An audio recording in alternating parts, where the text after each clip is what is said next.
in the summer of 1971, summer holidays.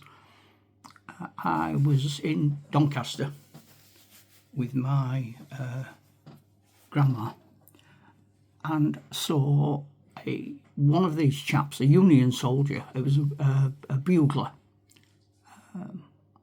And I looked at the price. I couldn't afford him. But I couldn't stop thinking about him.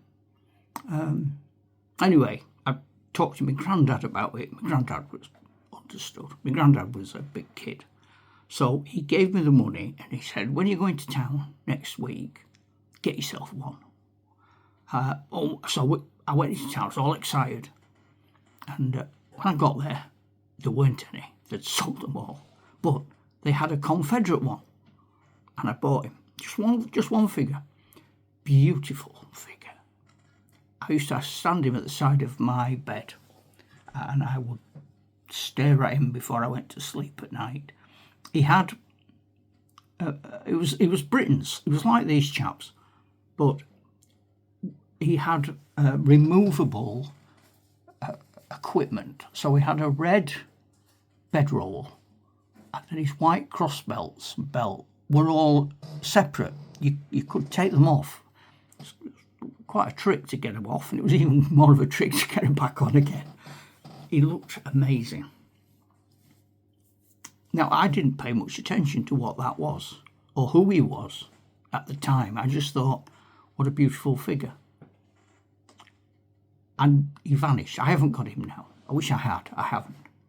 But in 73, I was given a box. He used to come in boxes of 6, these chaps. And I got 6 Union soldiers. And my brother got 6 Confederates, which is some of whom you can see there. Britains. 1971, my these ones here, these are Deetail, and on the bottom you'll see they've got plastic stands.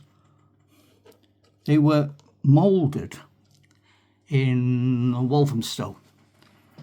They replaced the metal figures that Britons were famous for doing for years and years and years.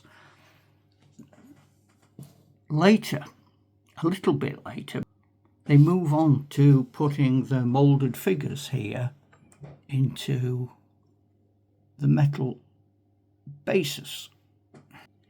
And we still have Detail written on the bottom. So nowadays, when we actually play games with them, we use a card system. We've got this pack of American Civil War playing cards. This isn't my idea. My friend from Wargames Club came up with it. He has Napoleonic ones, and he's got a commemorative set of cards from the Battle of Waterloo. So I've got two. They're my cards. So all the men have got stickers with numbers on. Hearts of the Union. So it's the 10 of hearts. And that is the lieutenant who's there. And now he gets 3 dice.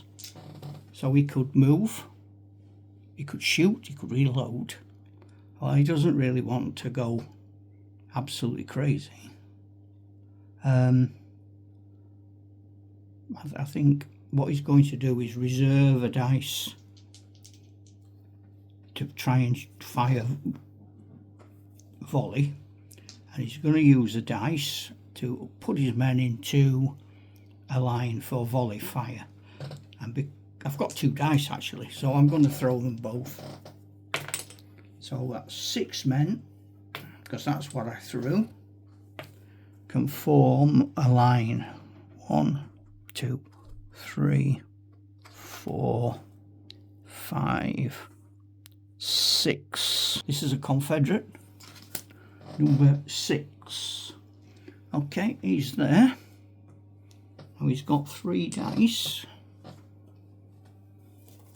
So what he's going to do, he's going to move. He's going to move 2 inches. Oh gosh, Can't really do much with that, so yeah, okay. He's moved 2 inches. And then he's going to shoot with 1 dice, needing 4, 5 and 6. Oh, that's a hit. And the soldier is hit because he's in the open. The soldier is hit because he's in the open, only gets 1 save. It would be an extra save for every piece of cover, and you need a 6. So he needs a 6 to save. Nope, that was a 5. And it was him, straight in front of him is him, so he's shot. And then, what are we up to here? Number 7, who's a Confederate. It's the man on the end. Again, I'm just do this. This is the last one. I'm not doing them all. The last one is a Confederate. He's going to shoot. Needs force. Yes. The Union soldier needs to defend. No. See that man? He didn't reload, so I put that on there. I put that on there to show he's yet to reload. So he's fired. So these original figures were produced in Walthamstow, Black Horse Lane, the factory. It came in lots of different poses. I quite like, obviously, the standard bearers. I think historically, Confederate detail figures, those earlier ones, do for me look a bit too much like the 7th Cavalry wearing grey with the neckerchiefs. Perhaps would rather that hadn't been the case, but that's just a personal foible of a thing. And again, I like things like this, the chaps who are loading or advancing. Some of the Britain's figures today are tremendous. I mean, you know, General Stonewall Jackson or Grant, and he actually looks like them. You can get General Lee, and the horse is Traveller. It's amazing. Even for this range, the artillery pieces, the limbers, the crew, beautiful, absolutely gorgeous. Starting to get quite expensive, but you can still pick up the occasional random cannon for a good price, and maybe over time you might find the other pieces. The later edition character figures, many Confederates in butternut, Union. There's one called Brothers in Arms, and it's 2 brothers figures that look similar enough, and one's in the Confederacy and one's in the Union. I mean, I'd love to be able to add those sorts of things to my collection. I couldn't justify it, but they are amazing. They're still amazing.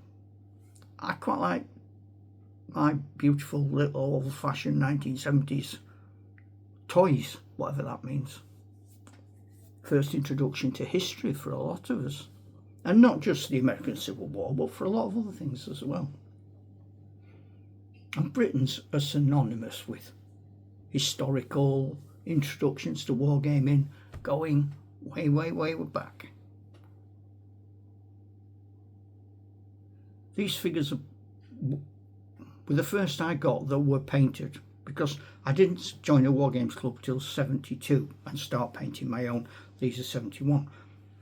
They came on metal bases eventually.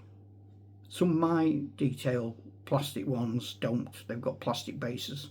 They're also very slightly taller. I don't know why, but I don't worry about it. It's not an issue. They were hand painted and finished. But by that I mean things like the faces. I'll put my glasses on because I'm blind as a bat. But if you look at the hair, it's not like a Timpo figure where you've just got a pink flesh-coloured blob of a head. That's actually been painted by somebody. So, yeah, just a look at my Britains figures for a change. From the start, my Detail, Bugler, my collection over the years. I did have cavalrymen. I had 4 of each Confederate and Union cavalrymen. But with the number of infantry I've got and the way I play, they're a bit of a luxury, really. And same with artillery. I can't see how artillery would fit into my game. And unless it was as an objective to capture perhaps a single gun that's harrying a position or might be a problem later on. I don't know. I'll think of something. Or you tell me, have a comment. Yeah. So I know that's a bit random, but it's what I did. I played with soldiers. I went on to little airfix soldiers. I went on to big airfix soldiers. That's why I did the Paras videos. Then I went on to Britains. And then I joined a Wargames club a year later and went off into Hinchcliffe and eventually miniature figurines, fantasy, Lord of the Rings, and eventually 76, 77 into Dungeons and Dragons.